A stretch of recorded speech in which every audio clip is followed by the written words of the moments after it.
साहब जी ने डांटिए, अभी का अभी डांटिए।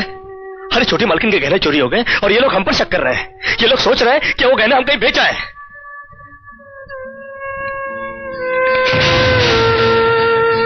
बाकी के रुपए कहाँ हैं कृष्णा? क्या क्या पूछा आपने साहब जी? मैं पूछ रहा हूं कि बाकी के रुपए कहाँ हैं? ये आप पूछ रहे हैं साहब जी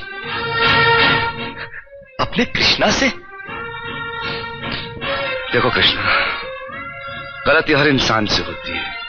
तुम मुझे सही सही बता दो कि गहने तुमने कहां बेचे, मैं तुम्हें कुछ नहीं कहूंगा। अब कहने के लिए बाकी ही क्या है साहब जी? एक छोटा सा सवाल पूछ के आपने बहुत कुछ कह दिया है साहब जी। कृष्णा, बात को आगे मत बढ़ाओ। बात आगे बढ़ चुकी है साहब जी, बात आगे बढ़ चुकी है। अब तो आप पुलिस को ही बुलाइए। वो जब हमें कुत्ते की तरह मार मार के हमसे पूछेगी ना, अब तो हम तभी बताएंगे कि हम गहने कहां बेच कर आए साहब जी। मत कहो मुझे साहब जी। इसी साहब जी की इज्जत आज तुमने मिट्टी में मिला दी। क्या कुछ नहीं किया था मैंने तुम्हारे लिए, उसका मुझे तुमने ये बतला दिया।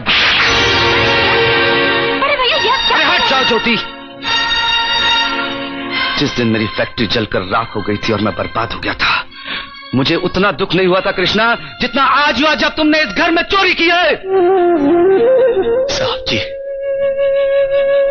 बचपन में जब हमारे माँ बाप मर गए थे ना और हम अनाथ हो गए थे ना, तब भी हमें इतना दुख नहीं हुआ था जितना दुख हमें आज हुआ है जब आपने हमें चोर कहा। साहब जी,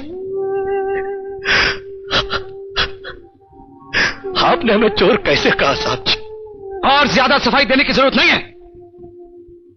दूर हो जा, मेरी नजरों से दूर हो जा। निकल जा इस घर से। अरे इस घर से ही क्या, इस गांव को ही छोड़कर चले जाएंगे। अरे मुंह जनात का क्या है, काट लेंगे अपनी जिंदगी कहीं भी। इतने साल इस घर में बेफिक्री से ये समझकर काट लिए कि साहब जी का हाथ है हमारे सर पर। हमको क्या है परवाह किसी बात की, मगर नहीं, अब हम जान गए कि इस दुनिया में अनाथ का कोई नहीं होता। हम जा रहे हैं साहब जी और इस घर में कभी नहीं आएंगे। अभी निकल जा। दोबारा इस घर की दहलीज में कदम भी रखा तो मेरा मरा हुआ मुंह देखेगा तू।